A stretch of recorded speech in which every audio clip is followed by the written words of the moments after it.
بسم اللہ الرحمن الرحیم۔ نواز شریف کی تقریر اب سوشل میڈیا پر شیئر ہوگی۔ برطانوی میڈیا اس کو کوریج دے گا اور پھر اس کے چھوٹے چھوٹے کلپ کاٹ کر سوشل میڈیا پر شیئر کیے جائیں گے اور ان کو وائرل کیا جائے گا اور پاکستان کے لیے شرمندگی کا باعث بنا جائے گا۔ اب یہ بات میں اس لیے کہہ رہا ہوں کہ میاں محمد نواز شریف نے پاکستان کے قومی رازوں سے پردہ اٹھانا شروع کر دیا ہے۔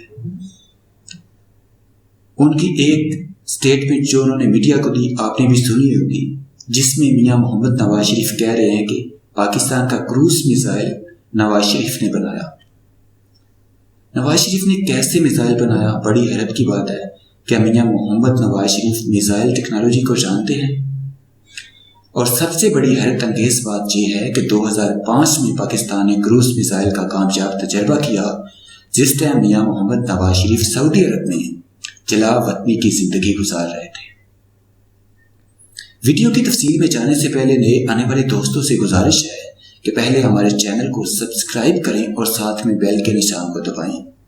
اس ویڈیو کو لائک کرنے کے ساتھ ساتھ کمنٹ باکس میں اپنی قیمتی آراء سے ہمیں ضرور آگاہ کریں، جس کا ہمیں شدت سے انتظار رہتا ہے۔ پاکستان کے سابق وزیر اعظم نواز شریف نے بدھ کو لندن میں امریکی میزائل کی ریورس انجینئرنگ سے پاکستانی بابر میزائل کی تیاری کا دعویٰ کیا تو میڈیا اور سوشل میڈیا پر یہ سوال گردش کرنے لگا کہ یہ دعویٰ کس حد تک درست ہے۔ صحافیوں سے بات چیت میں نواز شریف نے کہا تھا کہ آدھے میزائل تو میں نے تیار کروائے ہیں اور یہ جو ٹوما ہاک ہے وہ بھی نواز شریف نے بنوایا تھا، وہ ہم بلوچستان سے لے کر آئے تھے جب کلنٹن نے افغانستان پر راکٹ چلائے تھے۔ انہوں نے مزید کہا کہ ان میزائلوں میں سے ایک ثابت مل گیا، اس کو ہم لے کر آئے اور اس کی ریورس انجینئرنگ ہوئی، ہم نے اس کو بنا دیا۔ یار کوئی چھوٹی موٹی خدمات نہیں ہیں ہماری اور ہمیں فخر ہے کہ ہم نے یہ خدمت کی ہے۔ اس موقع پر سابق وزیر خزانہ اسحاق ڈار نے ان کی تصحیح کی اور بتایا کہ میزائل ٹوما ہاک نہیں کروز تھے، جس پر نواز شریف صاحب نے دہرایا کہ وہ کروز میزائل کی بات کر رہے ہیں۔ خیال رہے کہ ٹوما ہاک میزائل کروز میزائل ہی ہے، تاہم پاکستان سرکاری سطح پر بابر سمیت دیگر میزائلز کو مقامی سطح پر ملکی سائنسدانوں اور انجینئرز کے ذریعے تیار کرنے کا دعویٰ کرتا ہے۔ یہ واقعہ ہے اگست 1998 کا، جب امریکہ نے افغانستان میں عالمی تنظیم القاعدہ کے خلاف کارروائی کا فیصلہ کیا تو امریکہ بحیرہ عرب میں اپنے شپ وغیرہ لے کر آ گیا۔ اس آپریشن کا مقصد افغانستان کے علاقے خوست میں موجود اسامہ بن لادن کے ٹھکانے اور عالمی تنظیم القاعدہ کے تربیتی مراکز کو نشانہ بنانا تھا۔ اسی آپریشن کے تحت سوڈان میں بھی ایسے ہی ایک ٹھکانے کو تباہ کیا جانا تھا۔ یہ کارروائی اسی مہینے تنزانیہ اور کینیا میں امریکی سفارت خانوں میں القاعدہ کی طرف سے بم دھماکوں کا بدلہ لینے کے لیے کی گئی تھی۔ ان دھماکوں میں ایک اندازے کے مطابق امریکی شہریوں سمیت 224 افراد ہلاک اور 4000 سے زائد زخمی ہوئے تھے۔ اسٹیو کول کی کتاب گھوسٹ وارز کے مطابق وائٹ ہاؤس میں اس معاملے پر بحث ہوئی تھی کہ پاکستان کو اس کارروائی کے متعلق بتایا جائے یا نہیں، کیونکہ کارروائی میں استعمال ہونے والے ٹوما ہاک کروز میزائل نے بلوچستان کی فضا سے گزرتے ہوئے افغانستان پہنچنا تھا۔ بعض امریکی دفاعی اہلکاروں کا خیال تھا کہ یہ میزائل بلوچستان میں پاکستان کی ایک مبینہ ایٹمی سائٹ سے گزریں گے تو ہو سکتا ہے کہ پاکستان انہیں انڈیا کی کوشش سمجھ کر تباہ کر دے، جبکہ دوسری طرف یہ رائے بھی تھی کہ پاکستان کو بتا دیا گیا تو قوی امکان ہے کہ یہ خفیہ معلومات اسامہ بن لادن کو پہنچا دی جائیں گی۔ اس لیے فیصلہ ہوا کہ آپریشن کے بارے میں کارروائی سے صرف 10 منٹ پہلے پاکستان کو بتایا جائے۔ یوں 20 اگست کو میزائل فائر ہونے سے صرف 10 منٹ پہلے اس وقت کے امریکی سفیر نے فوجی سربراہ جنرل جہانگیر کرامت کو آگاہ کیا کہ یہ کروز میزائل پاکستان کی فضائی حدود سے گزریں گے، مگر ہوا یہ کہ 20 اگست کو مکران کی ساحلی پٹی اور ہوشب کے غیر آباد علاقوں میں کچھ مقامی افراد کو سمجھ نہ آنے والے جنگی سامان کا ملبہ ملا۔ BBC نے اس بارے میں ایٹمی سائنسدان ڈاکٹر ثمر مبارک مند سے بات کی، جو نیسکام کے بانی اور پاکستان کے میزائل اینڈ ریسرچ پروگرام کے ڈائریکٹر رہ چکے ہیں۔ انہوں نے بتایا کہ اس وقت افغانستان میں اسامہ بن لادن کے مبینہ ٹھکانوں پر 72 ٹوماہاک میزائل داغے گئے تھے۔ چونکہ سب نے افغان صوبے خوست تک پہنچنے کے لیے پاکستان کی فضا سے گزرنا تھا، یہی وجہ ہے کہ 2 میزائل بظاہر فنی خرابی کی وجہ سے بلوچستان کے غیر آباد علاقوں میں گرے۔ پاکستان اس وقت اپنے ایٹمی پروگرام کی وجہ سے 90 کی دہائی سے ہی امریکہ کی جانب سے دفاعی ساز و سامان کی خرید و فروخت پر پابندیوں کی زد میں تھا۔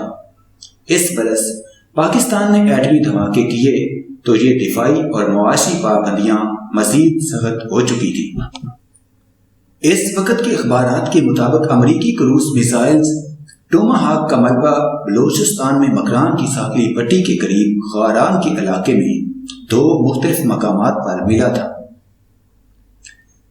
مقامی افراد نے قانون نافذ کرنے والے اداروں کو اطلاع دی تو یہ ملبہ قبضے میں لے لیا گیا اور فوری طور پر فوج نے اسے اپنے اسٹریٹجک پروگرام سے منسلک اداروں کے حوالے کیا تاکہ اس پر تحقیق کر سکیں۔ مگر یہ میزائل کس حالت میں ملے تھے، اس پر متضاد رائے پائی جاتی ہے۔ اس وقت پینٹاگون نے اس معاملے پر کوئی تبصرہ نہیں کیا تھا، تاہم یہ کہا جاتا ہے کہ اس دور میں پاکستان اور خاص طور پر چین کروز میزائل ٹیکنالوجی کے حصول کے لیے کوشاں تھے۔ واشنگٹن پوسٹ نے اپنی ایک خبر میں اسلام آباد میں ایک سرکاری افسر کے حوالے سے دعویٰ کیا تھا کہ حیران کن طور پر پاکستان کو یہ میزائل سالم حالت میں ملے تھے، تاہم ڈاکٹر ثمر مبارک مند اس سے اتفاق نہیں کرتے۔ وہ کہتے ہیں کہ یہ میزائل نہایت نازک ہوتا ہے اور یہ بات مضحکہ خیز ہے کہ وہ زمین پر گرے اور اس کے ٹکڑے ٹکڑے نہ ہو جائیں۔ یہ سچ ہے کہ پاکستان کو اس علاقے سے میزائل ملے، مگر وہ چند ٹکڑے تھے۔ تباہ شدہ ملبے اور چھوٹے چھوٹے ٹکڑوں پر کیا ریسرچ کی جا سکتی ہے؟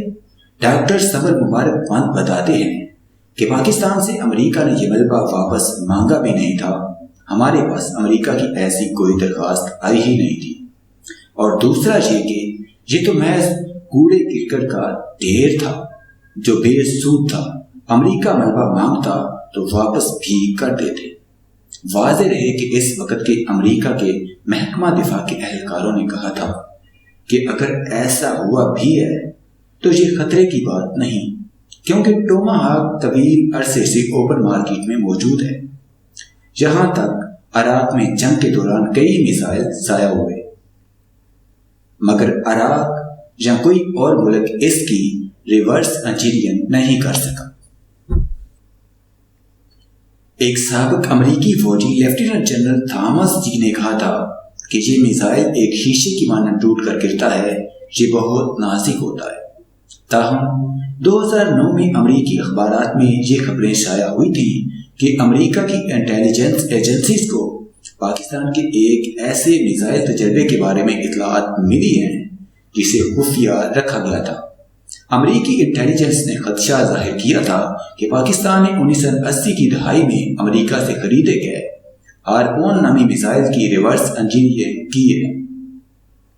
پاکستان کے دفتر خارجہ نے ان خبروں کی تردید کرتے ہوئے انہیں من گھڑت قرار دیا تھا اور ایک منفرد پیشکش کی کہ امریکہ چاہے تو اپنے بیچے گئے میزائل سسٹم کا جائزہ لے سکتا ہے، جسے ہرگز نہیں چھیڑا گیا۔